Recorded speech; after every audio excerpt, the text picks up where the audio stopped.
Hola, muy buenos días, este es su servidor, Galo Maximiliano. Sean bienvenidos ustedes a este su noticiero, Ciencia y Biología, con las noticias más confiables de toda la TV. El día de hoy hemos de hablar sobre una condición no muy conocida, llamada el síndrome de Apert, en la cual afecta el 50% de la descendencia de las personas que ya padecen este síndrome. Sabemos que es una enfermedad genética, en la cual la estructura entre los huesos del cráneo se cierra más temprano de lo normal, provocando que la cabeza obtenga una forma más puntiaguda, deformando la cara. Para entrar más en detalle, veamos qué nos dicen sus expertos. Aquí tenemos a la experta en genética Vianey Avendaño Sandoval. Muy buenos días y gracias por darnos de su tiempo. Díganos, ¿qué nos puede decir sobre el síndrome? No es un problema, gracias a ustedes por invitarme. Sí, sobre el síndrome, hasta ahora se sabe que el síndrome de Apert o acrocefalosindactilia es una enfermedad genética que afecta la forma de la cabeza y la cara, aunque a menudo también crea deformidades en manos y pies. Esta enfermedad afecta principalmente a niños desde su nacimiento, e investigaciones han demostrado que la frecuencia de aparición es muy baja, de aproximadamente un caso de cada 160,000 nacimientos, y es más común que se dé entre los hijos de parejas de edad avanzada. Además, la mayoría de los casos que se han registrado ha sido en los asiáticos, con un índice de 22.3% por millón de nacidos vivos, y los hispanos tienen un predominio más bajo, con 7.6% por millón de recién nacidos. Además, he encontrado que el síndrome de Apert puede ser hereditario desde el momento de la concepción, en donde una copia de un gen mutado de uno de los padres pasa a sus hijos, aunque otros recalcan que también se puede presentar sin que existan antecedentes familiares y deberse a mutaciones que se presentan con poca frecuencia en el gen denominado F6FR2 del cromosoma número 10, el cual codifica una proteína llamada factor receptor 0 de crecimiento fibroblástico, es decir, y en palabras más sencillas, la encargada de segregar proteínas de colágeno que se utilizan para mantener un marco estructural en los tejidos y que cuando se produce la mutación causa la fusión prematura de las articulaciones fibrosas de los huesos que se hallan en la cabeza. Es así que tras varias investigaciones se ha llegado a la conclusión de que puede ser una enfermedad o ya sea hereditaria o simplemente la consecuencia de mutaciones del gen denominado F6FR2.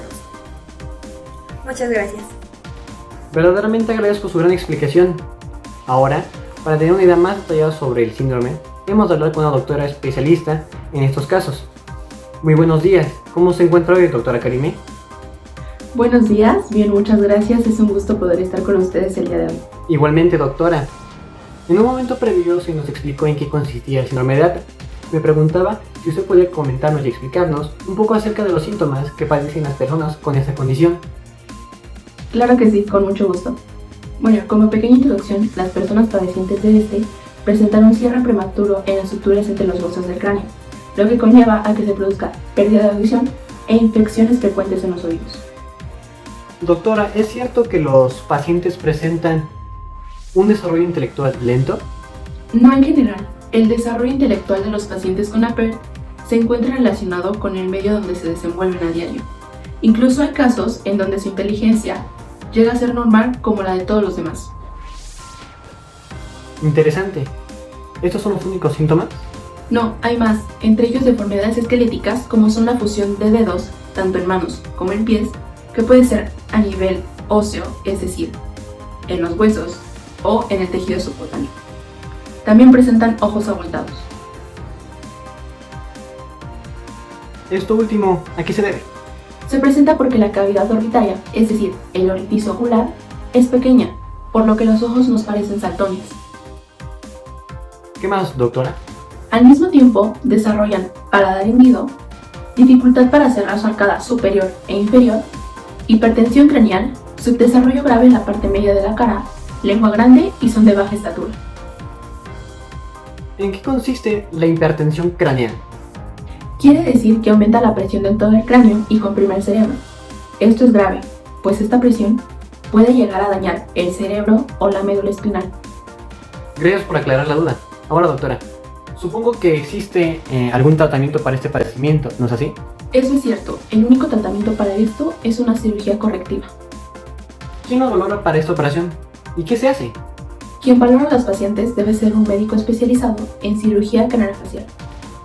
Primero, se enfoca en la liberación de la craneosinostosis y después realiza un adelantamiento y remodelación frontal para dar espacio al cerebro, un adelantamiento del tercio medofacial y por último, un tratamiento estético para reparar las malformaciones de manos y pies. ¿Este procedimiento se puede hacer en cualquier momento de la vida del afectado? No, se recomienda que sea a una edad precoz o temprana para tratar la hipertensión craneal. ¿Se puede tratar de alguna otra forma?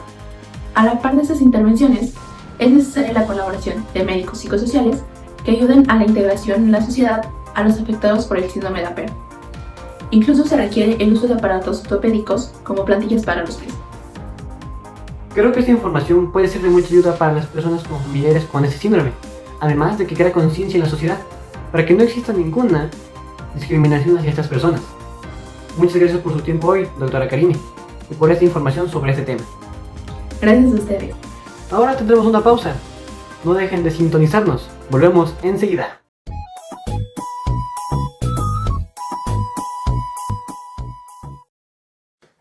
Y estamos de vuelta. Gracias por estar con nosotros. Ahora veremos un reportaje hecho por parte de nuestro equipo. Hola, muy buenas tardes. Soy Jimena Guadalupe Velasco Segura y soy traumatóloga especializada en pediatría y traumatología infantil. Y actualmente trabajo en la organización sin fines de lucro Children's Craniofacial Association, que trata a los más pequeños y adolescentes con síndrome de Apert u otras enfermedades craniofaciales. Y hoy les voy a hablar un poco más de este grupo que brinda apoyo a familias que tienen pequeños o adolescentes con esta condición. Children's Craniofacial Association llega a México. El día 14 de marzo, Children's Craniofacial Association llega a México para apoyar a familias mexicanas con niños y adolescentes que sufren enfermedades craniofaciales. Es una asociación sin fines de lucro, con sede en Dallas, Texas, donde actualmente yo resido, ahora a nivel nacional y empezando internacionalmente. Abordan las inquietudes médicas, financieras, psicosociales y emocionales y educativas, relacionadas con las afecciones craniofaciales de familias con bajos recursos.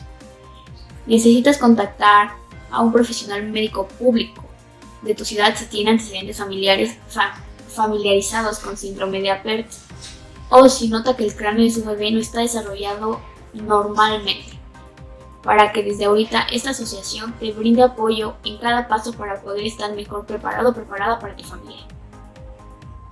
Además, esto te permite información, te brinda asesoría genética, puede ser valiosa si usted tiene antecedentes familiares de este trastorno y está planeando quedar embarazada. Su proveedor puede evaluar a su bebé en busca de esta enfermedad durante el embarazo. Hay que tener en cuenta que el síndrome de Apert sigue un patrón de herencia autosómico dominante y muestra penetrancia completa. El riesgo de recurrencia de hijos afectados para padres no afectados es muy bajo, pero el riesgo de que un paciente afectado transmita la enfermedad a su descendencia es del 50%. Usted debe asegurarse y buscar asesoramiento genético a las familias afectadas y esta asociación te la da. Hay muchos síndromes con características similares al síndrome de Apert. Está el síndrome de Carpenter, enfermedad de Creutzfeldt, síndrome de Sayre-Chotsen y síndrome de Pfeiffer. Y todos están incluidos para entrar al programa y así poder tener mayor ayuda e información médica para ayudar a sus hijos o familiares. En el caso de Oaxaca, acudir al sector de salud pública de Oaxaca con todos sus documentos que se le pedirán.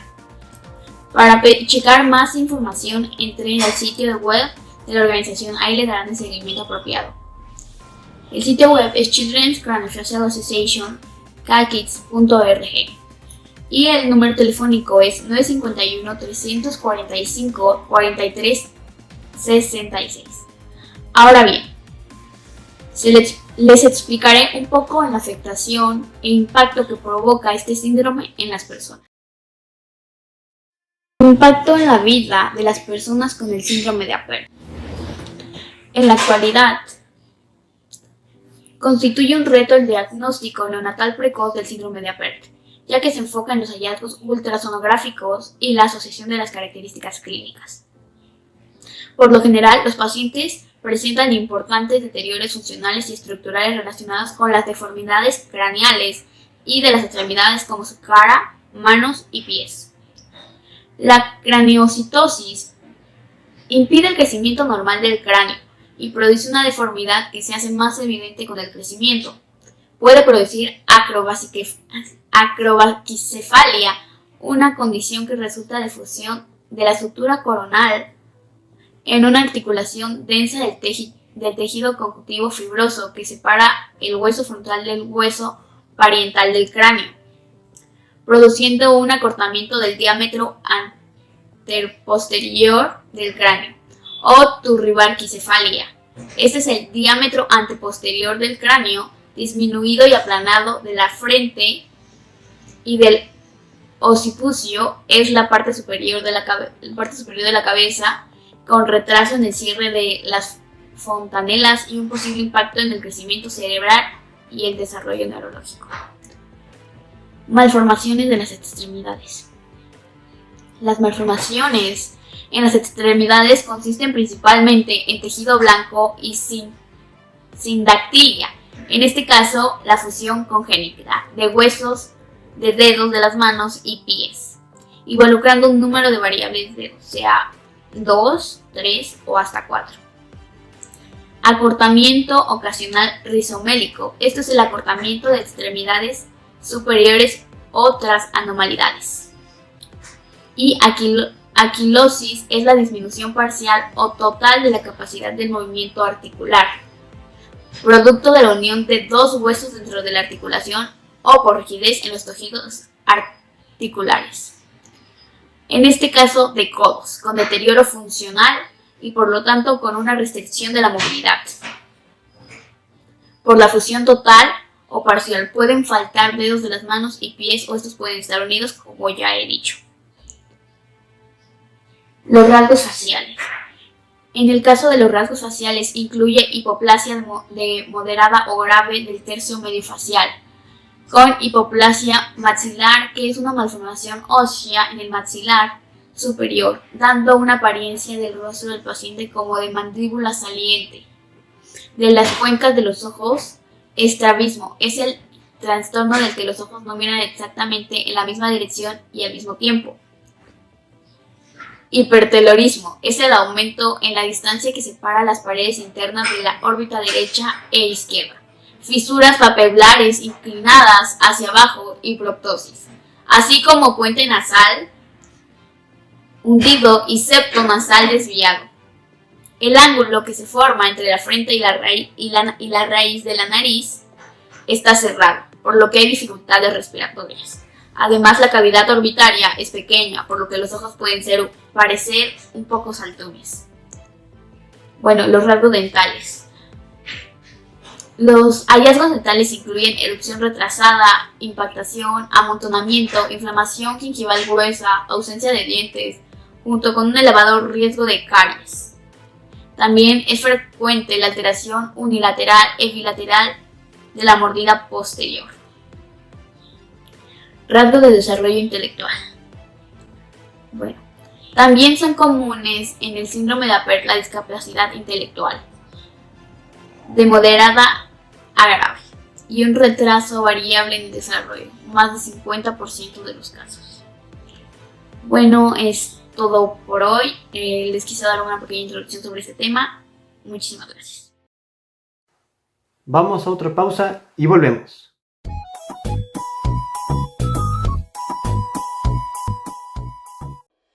Ya estamos de vuelta. Ahora, para seguir con el tema, pasaremos con mi compañero Diego Sosa Ramírez. ¿Qué nos tienes, Diego? Gracias, Max. Sí, acá tenemos un caso del síndrome de Apert, de este niño. Cabe aclarar primero que su madre nos dio el consentimiento de mostrar las fotos de su hijo y aparte nos proporcionó datos generales de análisis clínico. A simple vista este niño parece que está bien, pero si podemos ver fijamente podemos encontrar las malformaciones causadas por el síndrome de Apert. En primeras, el cráneo se alargó un poco, simétricamente hablando, de su cabeza, y el ojo izquierdo tiene alteraciones en cuanto a su órbita ocular. También se puede ver que en cuanto a la parte de su ojo izquierdo, la cara está un poco aplanada.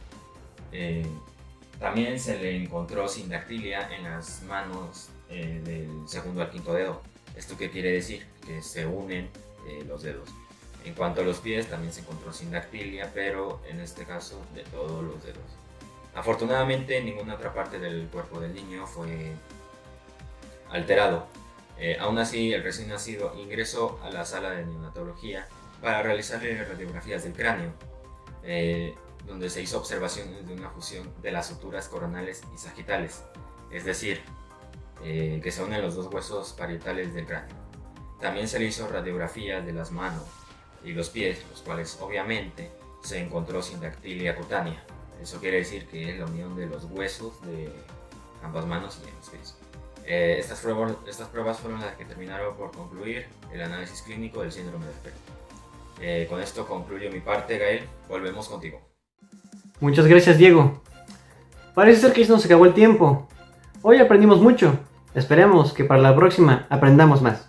Este fue Gael Maximiliano. Y nos vemos la próxima. Adiós.